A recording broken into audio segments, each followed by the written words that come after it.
In 1993, after I'd been here a couple years, there had always been challenging messages about tithing and money and different programs. So my wife and I decided that we would try giving money to the church. I was real reluctant about tithing. And so what my wife and I would do is we'd sit down and we'd pay all the bills, and then we'd figure out what we wanted, and then if we had any left over, we would give it to the church. I was a very selfish person, and my money was my money and my stuff was my stuff. And it actually took me till the year 2000. And what happened in the year 2000 was the company I was working for was going broke and I was going to lose my job. Now here, I was upside down financially on both the cars my wife and I had. I had a boat I couldn't afford.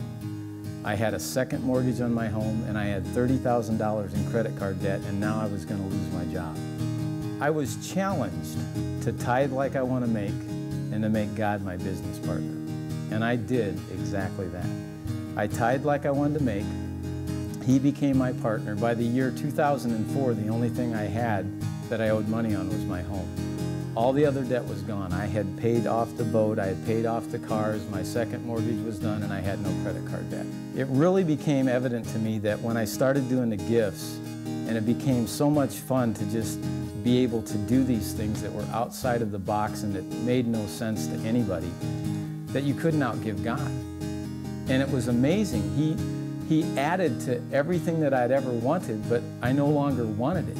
It was just part of whatever I could use that He gave me to further His kingdom. And all those desires that I never could afford to have or never was able to do were added to me because simply they were no longer important. What was important was what I could do for God. And it was an amazing journey, and to this day, it's my story.